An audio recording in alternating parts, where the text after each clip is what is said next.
सभी को जय जिनेन्द्र। परम पूज्य आचार्य भगवंत शिवकोटि महाराज द्वारा विरचित मृत्यु पर लिखा गया सबसे प्राचीन ग्रंथ जिसमें संलेखना का वर्णन है, ऐसा परम पूजनीय परम आराध्य श्री भगवती आराधना ग्रंथादिराज का स्वाध्याय भव्योदय चैनल के ऊपर निरंतर चल रहा है। निरंतर जैनागम की गतिविधि से जुड़ने, जैनागम के शास्त्रों का विवेचन एवं जैन धर्म के बारे में जानने के लिए भव्योदय चैनल को सब्सक्राइब करें, लाइक करें, शेयर करें। आइए प्रारंभ करते हैं। मंगलम भगवान वीरो मंगलम गौतमो गणी मंगलम कुंद कुंदाद्यो जैन धर्मोस्तु मंगलम सर्वमंगल मांगल्यम सर्वकल्याणकारिकं प्रदानं सर्वधर्माणां जयनं जयतु शासनं जयनं जयतु शासनं जयनं जयतु शासनं सिद्धे जयप्रसिद्धे चौविहाराणा फलं पत्ते वंदिता अरहंते भोचम आराहणा कमसो। जय बोले देवादिदेव एक हजार श्री बड़े बाबा आदिनाथ भगवान की, परम पूज्य आचार्य भगवंत शिवकोटि महाराज की, परम पूज्य संत शिरोमणि पूज्य गुरुदेव विद्यासागर जी महाराज की, परम पूज्य मुनि पुंगव सुधा सागर जी महाराज की, समस्त मुनि हारिका संघ की। हमारी चर्चा चल रही थी कि किस प्रकार से भक्त प्रत्याख्यान मरण करने वाले साधक को किन किन बातों का ध्यान रखना होता है, उसकी चर्चा यहाँ पर चल रही थी, जिसमें हम समझ रहे थे कि परिग्रह का त्याग। चर्चा चल रही थी लिंग की, औत्सर्ग लिंग में क्या होना चाहिए, तो संपूर्ण परिग्रह का त्याग और भय से रहित पना। सभी प्रकार के भयों से साधु को क्या होना चाहिए, निर्भय, उसे किसी का भी डर नहीं रहता। पहले मुनिराज जंगलों में रहते थे, उन्हें किसी भी प्रकार का कोई भय नहीं होता था, और आज भी मुनिराज निस्वार्थ निर्भीक वृत्ति से विहार करते हैं। जंगलों के रास्तों से गुजरना पड़ता है, ऐसे ऐसे दोपहर के 2 बज रहे हैं और उसमें ऐसे पर्वत के जंगलों के वहाँ से चढ़ चढ़ करके जाना है, फिर भी किसी भी प्रकार का कोई भय नहीं। एक बार की बात है, पूज्य सुधा सागर जी महाराज एक जगह थे गुना के आसपास करीब, वहाँ से महाराज को कहीं जाना था, लेकिन श्रावकों ने कहा महाराज जी आज ना जाएं आप। महाराज को विहार करना था सामायिक के बाद। बोले क्यों? बोले महाराज बीच में जंगल पड़ेगा, आप उस तरफ गांव पहुँच नहीं पाएंगे, जंगल में ही रुकना पड़ेगा, जंगल में रुकना पड़ेगा, और जंगल में लुटेरे हैं, डाकू हैं। लेकिन महाराज को तो जाना किसका भय? बोले मेरे पास क्या है, डाकू क्या लेने आएंगे। महाराज निकल पड़े। महाराज के साथ उस समय छुल्लक महाराज जी थे और छोटे छोटे 2-3 बच्चे पहुंच गए महाराज के साथ। अब गए और महाराज एक जगह जंगल में ही क्या हो गए, टूटा फूटा मकान जैसा बना था, वहाँ पर रुक गए। अब कहा रात्रि तो निकालनी है, डाकुओं के आने का आभास होने लगा कि कोई ना कोई आ रहा है और ये कोई ना कोई क्षति पहुंचा सकते हैं। महाराज ध्यान में लीन। महाराज ने कहा यदि तुम सब भी चाहते हो तो तुम भी अपने कपड़े उतार करके ध्यान में बैठ जाओ। ऐसा कहा महाराज ने, तुम भी ध्यान में बैठ जाओ। सब महाराज को देख करके ध्यान में बैठ गए। डाकू आए और डाकुओं ने जैसे ही महाराज की पावन मुनि मुद्रा देखी और उनके चरणों में नतमस्तक हो गए। ऐसी एक नहीं अनेक घटनाएं। पूज्य आचार्य भगवंत विद्यासागर जी महाराज जब नैनागिरी में गए और कहा कि ये डाकू हैं, डाकू नैनागिरी के डाकू ऐसे खतरनाक, बिल्कुल वहाँ से निकले आदमी और बिना लुटे जा नहीं सकता। आचैशी गए, संग सहित रास्ता भटक गए, कहाँ जाना है मालूम नहीं। पुण्य देखो और गुरु का प्रभाव, संत का, मुनि का प्रभाव, डाकुओं ने खुद उनको रास्ता बताया। महाराज इस तरफ है। ये मुनि की मुद्रा देख करके सारे के सारे डाकू क्या हो गए, उनकी भक्ति में दर्शन करने के लिए कोई भी आता है, बताओ। कोई भी हाँ, उसको हम कोई क्षति नहीं पहुंचाएंगे। बताओ, अरे संत तो वो जिसे कोई भय नहीं। आचार्य विद्यासागर जी महाराज कहूँ या कोई भी मुनि कहूँ, जहाँ वो कदम रख दें वो चीज़ तीर्थ बनती है। एक बार आचार्य श्री नौका विहार में गए, अर्थात उनको कोई रास्ता पार करना था। यदि वो नाव से नहीं जाते तो बहुत सारा उनको चल के जाना पड़ता। तो किसी की नाव में बैठे तो उसने मछली का व्यापार करने वाला नाविक जिसकी नाव में बैठे, उसने करोड़ों करोड़ रुपए का मछली का धंधा क्या कर दिया, बंद कर दिया। बताओ। और आचार्य श्री से नियम लिया कि गुरुदेव कभी मैं अपने जीवन में मछली का काम नहीं करूँगा। अब बताओ कितना बड़ा। एक चाय वाले की दुकान पर गए, गुरुदेव चाय वाले की दुकान के सामने एक पत्थर के ऊपर बैठ गए विहार करते। उसने पत्थर को भगवान मान लिया और लाखों रुपए उस पत्थर की कीमत लगने के बाद भी उसने नहीं दिया। बोले कि तेरी झोपड़ी से महल बन जाएगा, दे दे ये पत्थर। उसने कहा नहीं, ये मेरे लिए आज से भगवान हो गया। बोले यही मेरा पत्थर राम है, यही सब है, इस पे कौन बैठ गए, भगवान बैठ गए हमारे। तो अब बताओ, ऐसा है धर्म। एक बार बहुत पुरानी बात है, आचार्य विद्यासागर जी महाराज गैरतगंज के साइड विहार कर रहे थे, सागर एमपी के पास है। किसी महिला को कोई बहुत बड़ा रोग था, जैन नहीं थी वो, मंदिर में काम करने वाले मालन आदि होते हैं, ब्राह्मण आदि वो थे। तो उसे भयंकर रोग था, कैंसर आदि की पीड़ा थी। कहा क्या होगा, मैं तो इतने समय से सेवा कर रही हूँ मंदिर की। किसी ने कहा जाओ विद्यासागर जी के एक बार चरण छुआओ, एक बार उनके दर्शन कर लो, उनकी चरण लज ले लो, उनका आशीर्वाद ले लो। किस्मत ये हुई कि उसी के घर से सामने से निकलना हुआ। उसने आचार्य श्री के पाद प्रक्षाल कराए, गंधोदक लगाया, अल्प समय में ही असाध्य रोग क्या हो गया, दूर हो गया। एक बच्चा गूंगा था, वो भी बोले ऐसे एक नहीं, जन जन का कल्याण करने वाले महामुनि, इसीलिए न उन्हें किसी का भय है ना परिग्रह का। क्यों? जिनके लोभ लालच कुछ भी नहीं है। परसों आचार्य जी बता रहे थे ना, बोला आचार्य श्री लेट रहे थे तो सब भक्त लोग व्यावती करते हैं, तो आचार्य श्री को बोला आचार्य श्री करवट ले लो ना। तो क्या तुमने सब, आप लोगों ने तो मुझे बच्चा समझ लिया। हाँ। इतना जोरदार प्रसाद आगे तुम खुद मुँह से सुनिए। हाँ। फिर एक बार तो आप आचार्य श्री बच्चे ही तो आप इतनी जिद्दी करते हो, आप मानते नहीं हो हमारी कोई बात। तो क्या हमको जिद्दी होना पड़ता है, हम किस उस पे चल रहे हैं। बस यही है। आज इतनी व्यय, जो कहते हैं कि इतनी आयु देखो आप 78 वर्ष की आयु हो रही है, और इतनी साधना, जिन्होंने अपने जीवन में कभी कोई मीठा नहीं लिया, नमक नहीं लिया, फल फ्रूट नहीं लिए, सूखे मेवे नहीं लिए, कोई ड्राई फ्रूट नहीं, कोई फल नहीं, ताकत की कोई चीज़ें नहीं, फिर भी आज भी उनका इतना स्वास्थ्य विपरीत होने के बाद भी चर्या देखो तो आहार 9:30 सामायिक 12 बजे तो 12 बजे, सुबह प्रतिक्रमण पूरा का पूरा सामायिक 12 बजे, ईर्या भक्ति तो वही की वही होनी है। ऐसे दिगंबर साधना यही तो है कि शरीर के लिए नहीं जीते, संसार के लिए नहीं जीते, सिर्फ किससे है, अपनी आत्मा से, कि आत्मा को प्राप्त करने की इच्छा। इसीलिए कहते हैं कि साधु सभी प्रकार के भयों से क्या होना चाहिए, रहित। किसी चीज का भय नहीं। यदि वो साधु जंगल में जा रहा है, अरे मुझे डाकू मार देंगे, चोर लूट लेंगे, पिच्छी कमंडल छुड़ा लिए तो, तलवार से मार दिया तो, मरण का भी भय नहीं होता।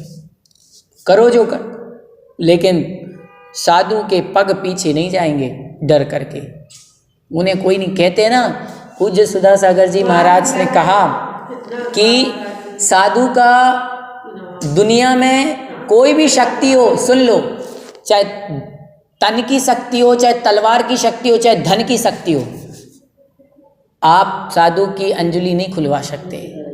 और यदि आपका पुण्य है, सुन लो, एक छोटे से 8 साल के बच्चे के लिए वो अंजलि खुल जाएगी आहार देने की। समझ लो, दुनिया की कोई शक्ति नहीं है जो संतों को जबरदस्ती अपने घर पे आहार के लिए ले आए।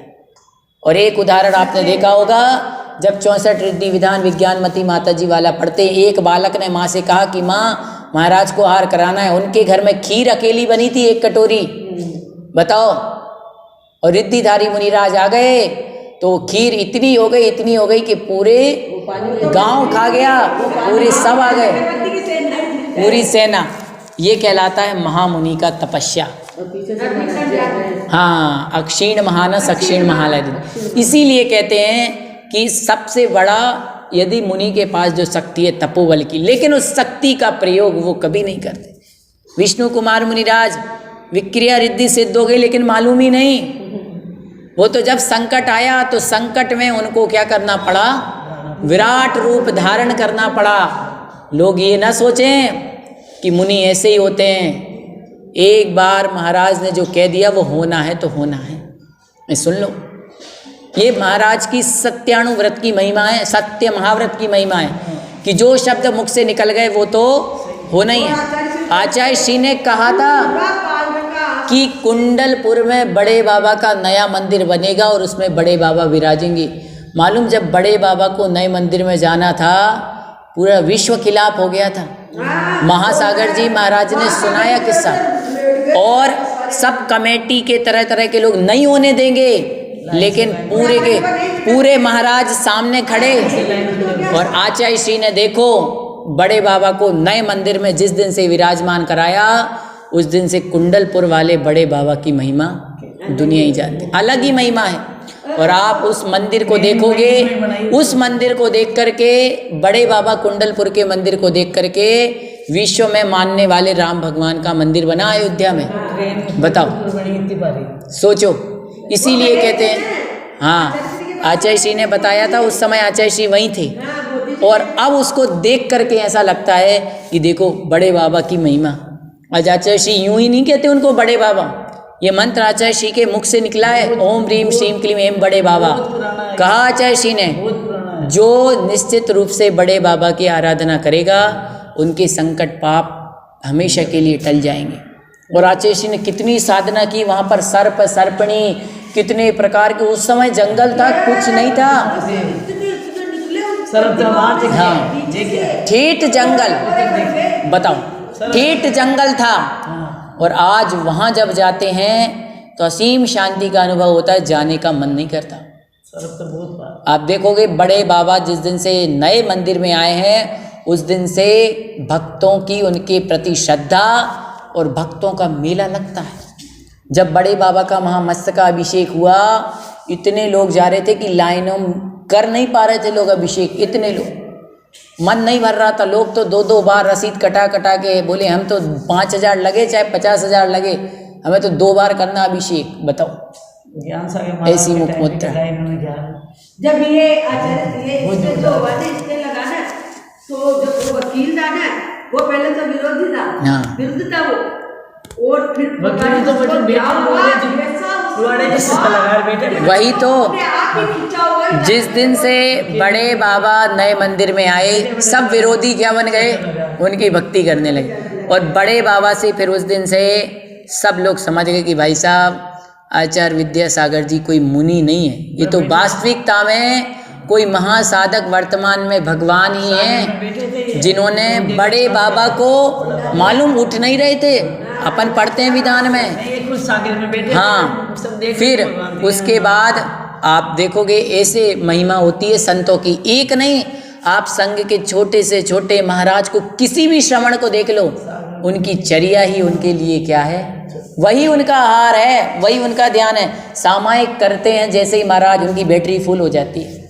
आप देख लो, आहार करने से शक्ति मिले या ना मिले, लेकिन सामायिक चिंतन उपवास करने से उनमें अत्यंत शक्ति होती है। आप बताओ, इतनी कितने कितने वृद्ध साधु सुधा सागर जी महाराज, मालूम उनका एक बार पेट जल गया था, एक बार वो नदी में बह गए थे, कितने संकट आए, उसके बाद भी सुबह से लेकर के बोलते हैं तो शाम को सूर्यास्त तक बोलते रहते हैं। बताओ, उसके बाद भी, और आप आहार जाओ तो आहार में सबसे मालूम आहार सुधा सागर जी महाराज का ऐसा है, बोलना ही नहीं है किसी को, देखना ही नहीं है किसी की तरफ। अंजलि में देखना, तुम्हें जो मिर्ची खिला देते हैं शावक, बताओ, उसी में सब्जी में कुछ डाल देंगे, किसी में कुछ डाल देंगे, बताओ। और इतनी भीड़ रहती है, आप एक बात स्वयं बताओ, यदि आप भोजन करने बैठो, 4 लोग आपके सामने बैठ जाएं, बताओ, अब वो इतनी भीड़ भाड़, और जबकि महाराज कहते भैया थोड़ी दूर रहो, बताओ, गर्मी रहती है तो सब घेर लेते हैं, बताओ। इसीलिए कहते हैं आहार करने में महाराज को कितना तकलीफ होती है, सोचो। उसके बाद भी उसको भी वो क्या करते मालूम, उसको भी शांत भाव से सहन, तब जाकर के साधु संत महातपस्या को धारण करके कर्मों की संवर और निजरा करते हैं। इसीलिए कहा कि भय से रहित होना चाहिए। फिर कहा सम्मूर्छन जीवों का बचाव। सम्मूर्छन जीव कौन से? 1 इंद्रिय, 2 इंद्रिय, 3 इंद्रिय, 4 इंद्रिय, 5 इंद्रिय भी होती है, जो वातावरण से उत्पन्न होते हैं, वे सम्मूर्छन। उन जीवों की रक्षा करना, बचाव करना। नीचे महाराज चलते हैं तो चींटी आदि जीवों को देख के चलते हैं। किसी पाटे पे बैठेंगे तो पहले क्या करेंगे, पिच्ची से परिमार्जन करेंगे। पुस्तक भी उठाएंगे तो क्या करेंगे, परिमार्जन करेंगे। दृष्टि देखो, पूज्यवर आचार्य विद्यासागर जी महाराज कभी भी जमीन पर थूकते नहीं है, कभी भी थूकने का त्याग है। क्यों? यदि मैंने थूका और कोई जीव नीचे आके मर गया तो किसी भी प्रकार की उनके मन में ग्लानि नहीं है। सुगंध दुर्गंध में एक समान भाव, संयोग में वियोग में एक समान भाव, लाभ में हानि में एक समान भाव, कोई कभी नहीं। इतना उन्होंने अपने जीवन में विहार तपस्या, जीवन के 56-57 वर्ष कम नहीं होते। सोचो साधना की। अपन तो आज के, किसी ने कहा अभी एक दिन चर्चा चली कि भैया हमारी तो 50वीं वैवाहिक वर्षगांठ है, तो किसी ने कहा भैया अब तो 25वीं मुश्किल से आ रही है आज के समय में, वही भरोसा नहीं है 25वीं आए कि नहीं आए, 50वीं आ जाए तो दुर्लभ। सोचो 50 वर्ष जिन्होंने साधना कर ली। कौन सी साधना? तपस्या। आपको मालूम है ये समय अब थोड़ा श्रावक जानने लगे, जब से थोड़ा सुधा सागर जी महाराज ने, आचार्य श्री ने जगाया है, आहार सिखाया है लोगों को, थोड़ा लोग जानने लगे कि धर्म ये होता है, मुनि की व्यवस्था ऐसे बनानी है। ठंडी का मौसम हो रहा है तो चलो हम कम से कम पन्नी लगा दें, प्लास्टिक लगा दें। महाराज को लोग अब सीखे। पहले के समय में लोग महाराज ऐसे ऐसे गाय के तबेलों में रुका करते थे, खंडरों में रुका करते थे, ऐसी ऐसी जगह आचैसी जहाँ पर एक ही कमरा हुआ करता था, वहाँ पे सब साधु ऐसे ही जमीन में अपना करते थे। एक लकड़ी का टूटा हुआ पाटा रहता था, उन पे आचैसी ऐसे रहते थे। जबलपुर के पास एक तीर्थ क्षेत्र है कोनी जी, वहाँ पर आचैसी मालूम मंदिर के पास में ऐसा कमरा भी नहीं है, सिर्फ एक दीवार ऐसी ओट बनी, वहाँ पर बोले आचैसी यहीं पर बैठे रहते थे, यहीं पर ध्यान करते थे। बताओ, मालूम चला आचार्य छत पर बैठे हुए हैं, धूप तप रही है, सुबह के ध्यान में बैठे तो छत पे ही बैठे, रात को छत पे बैठ गए तो पता चला रात सोए ही नहीं, ध्यान करते करते छत पे बीत गई। ऐसे श्रवण होते हैं, तब जा कर के वो उस लक्ष्य को प्राप्त करते हैं, जो लक्ष्य है उनका परमात्मा, उसको प्राप्त करते हैं। इसीलिए कल हमने ये पढ़ा था, अब गाथा नंबर 83। विश्वास करम रूवम अनादरो विषय देह सोखेषु सवत्त अपवसदा परिसह अधिवासना चेव। वस्त्र रहित रूप जनता में विश्वास पैदा करने वाला होता है। विषय से होने वाले शारीरिक सुख में अनादर का भाव होता है, सर्वत्र स्वाधीनता रहती है, परिसहों को सहना होता है। नग्न मुनि को देख करके, ये हमने पढ़ लिया था, फिर भी एक बार पढ़ लेते हैं। नग्न मुनि को देख करके लोग ये सोचते हैं ये तो परिग्रह रहित है, ये कुछ ग्रहण नहीं करते, पर ये घात करने वाले शस्त्र आदि भी छिपाकर नहीं रखते। वे तो विरूप हैं, इनमें हमारी स्त्रियां राग नहीं करेंगी। सोचते हैं मुनिराज तो क्या है, विरूप है, इन्हें अपने तन का भान ही नहीं है, इनमें हमारी स्त्रियां राग नहीं करेंगी, तब उनसे विश्वास पैदा होता है। लेकिन जो वस्त्रधारी हैं उनसे जो डर लगता है, बताओ डर लगता कि नहीं? किसी अपरिचित व्यक्ति के साथ कोई स्त्री, समझ रहे हो आप, या कोई अपरिचित स्त्री के साथ कोई पुरुष नहीं जाएगा। भैया कैसे है क्या मालूम, सबकी मान मर्यादाएं अपनी होती कि नहीं, कोई पुरुष भी नहीं जाएगा। अपन ये सोचते हैं कि स्त्री की ही मान मर्यादा है, ऐसा नहीं है। पुरुष को भी अपना सील क्या रखना पड़ता है, सुरक्षित। किसी ने कह दिया भैया फलानी महिला के साथ ऐसे थे, तो आचरण में क्या दिखेगी, शिथिलता, ऐसा भी नहीं। एक बात याद रखना हमेशा, आपके मन में क्या भाव है वो भी आवश्यक है, और बाहर से वृत्ति भी रखना आवश्यक है। बाहर से व्यवहार में भी आपको जो समुचित मर्यादाएं होती हैं उनका पालन करना होता है। ये विदेशों की संस्कृति है जो आज के समय में सब चलता है, लेकिन पहले की संस्कृति हुआ करती थी, भारत की संस्कृति सभ्यता हुआ करती थी। स्त्रियों का अपना धर्म होता था, पुरुषों का अपना धर्म होता था। आज पूरा भारत ऐसे ही भगवान राम को नहीं जानता। सर्वज्ञ देव भगवान श्री राम जो कि मोक्ष जा चुके हैं, उनकी ऐसे ही नहीं माना जाता, जिन्होंने संसार को संदेह होने पर अपनी स्त्री का भी त्याग कर दिया था, पर स्त्री को उन्होंने आंख उठा करके देखा नहीं। ये महापुरुषों की क्या होती है, निशानी होती है।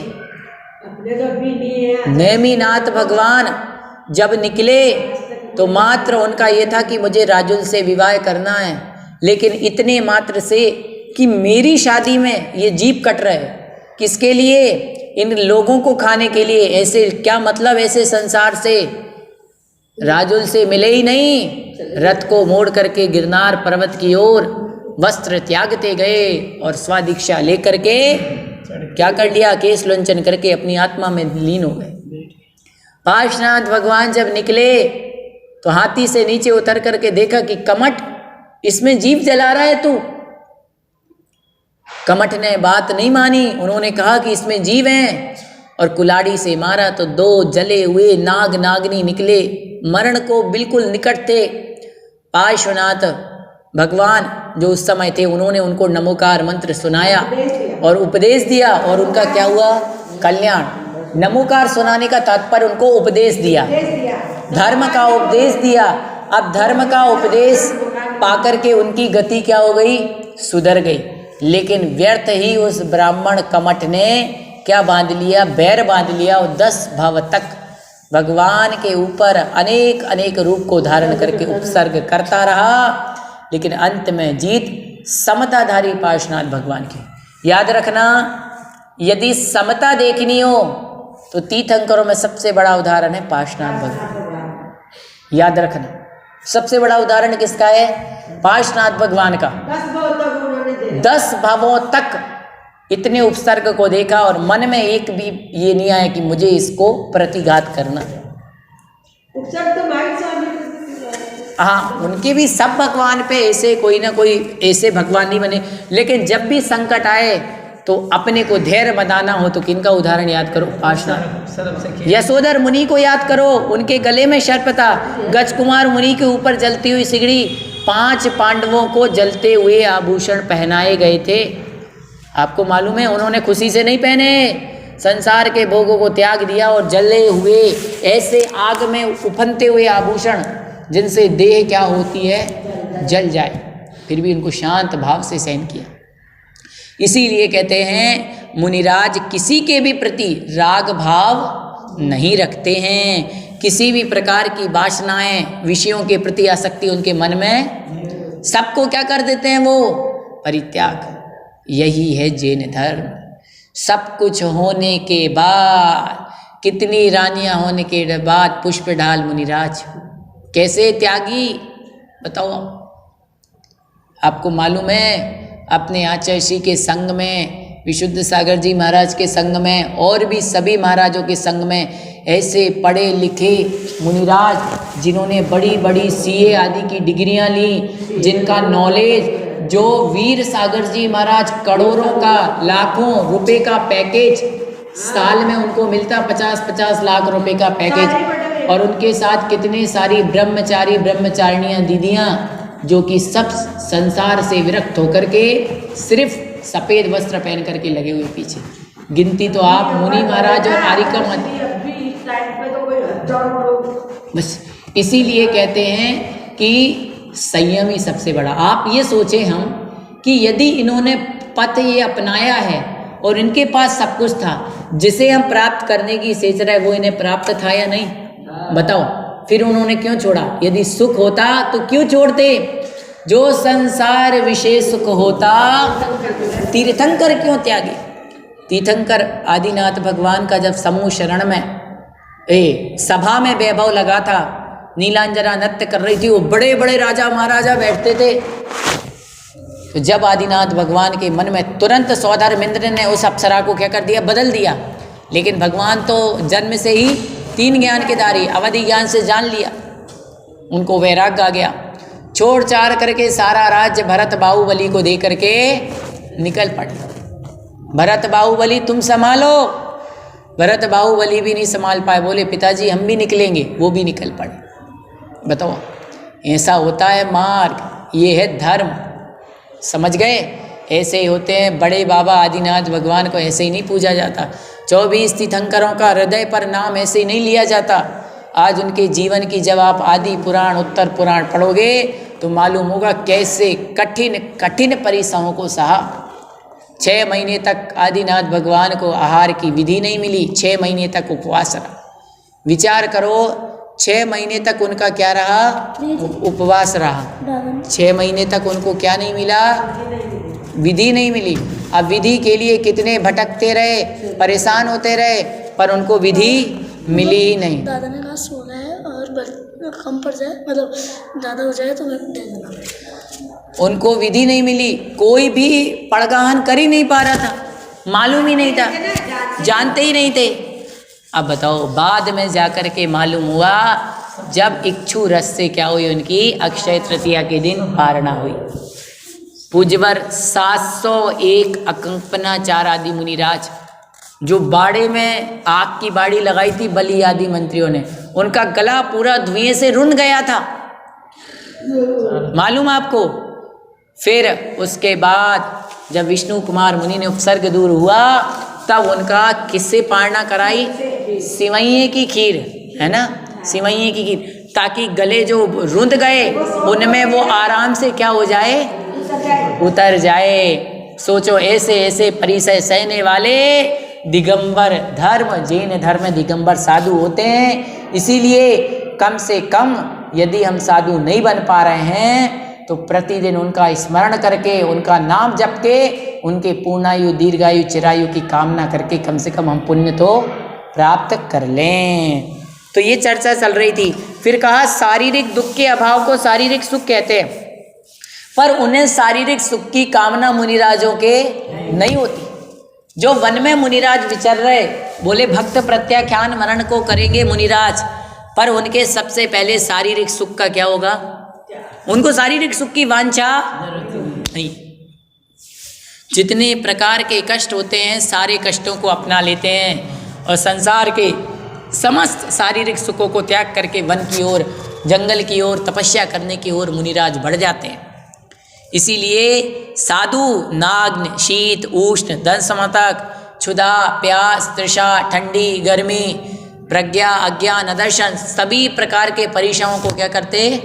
22 प्रकार के परिचय होते हैं। उन 22 प्रकार के परिचयों को मुनिराज सहन करते हैं। हम तो वस्त्रधारी हैं, जो कपड़े ओढ़ लिए, ठंडी लगी तो शॉल ले ली, और ठंडी लगी तो कंबल ले लिया, और ठंडी लगी तो ओढ़ ले ली। हाँ, तो कितनी ठंडी हो कितनी गर्मी हो, लेकिन कभी भी महाराज को क्या करना पड़ता है? उनको तपस्या करनी पड़ती। कैसे सहन? ये सोचो, हम ये सोचें शरीर हमारा है और शरीर उनका है, पर उसको क्या करते हैं? सहते हैं। आहार कर रहे हैं, अंतराय आ जाए, अप्रतिकूल चीज आ जाए, बताओ उसको भी क्या करते हैं? ग्रहण करते हैं। भोजन करते समय विद्या आंटी जी कहती हैं, भैया जी जल्दी खा लो, घाट ठंडा हो जाएगा, ठंडी पड़ रही है। सोचो, अब बताओ, वहाँ तो तुमने 10 बजे भोजन बनाया, 10:30 बजे, 11 बजे आरचर्या हो रही है, जितने में पड़गान करने गए, जितने में महाराज की पूजा आदि की, सारा सामान क्या हो जाता है? ठंडा हो जाता है। अब ठंडा घी जम जाता है। अब उस आहार को भी मुनिराज कैसे? बिल्कुल अहोभाग्य मान करके करते हैं, और उस दानी श्रावक को इतना आशीर्वाद देते हैं कि जाओ, तुम्हारा घर गृहस्थी फूला रहे और निरंतर तुम्हारे घर में साधुओं के। एक बात याद रखना जीवन में, ये मेरा स्वयं का चिंतन है, जो साधुओं को आहार कराता है, व्रतियों को आहार कराता है, जो संयमी जीव को आहार कराता है, याद रखना उसके जीवन में उसे कभी आहार में भोजन करने में कोई उसके घर अन्न की कभी कमी नहीं आती। उसका धान्य से अन्न आदि से घर क्या रहेगा, उसका हमेशा भरपूर। दूध घी उसके घर में क्या रहेगा, ये आप सोच लेना विद्या आंटी जी, जीवन की सच्चाई है। जो साधु को अन्न का एक ग्रास भी यदि दान दिया है ना, उसके घर में कभी भी कमी नहीं आई, याद रखना। जिसने अपने धन का उपयोग करके जिनालय बनवा करके लोगों को दर्शन कराए हैं, अपने धन का उपयोग करके मुनिराज को वसतिका बनवाई है, पिच्ची कमंडलू आदि दिए हैं, जीवन में उसको कभी भी किसी चीज़ की कमी नहीं आई। परीक्षा होगी पर वो कभी उसके कमी नहीं आएगी। ये धर्म का क्या है, प्रभाव। आज इतना ही पढ़ेंगे, इसके आगे कल फिर आचेलकत्व गुण की और आदि गुण की चर्चा करेंगे। जिनवाणी स्तुति।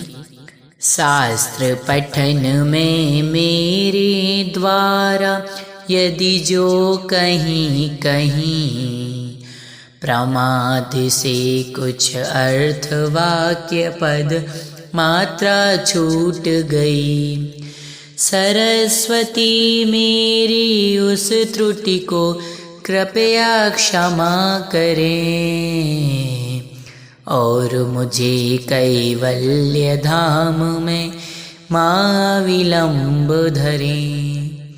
जय बोलिए आचार्य भगवंत शिव कोटि मुनि महाराज की जय।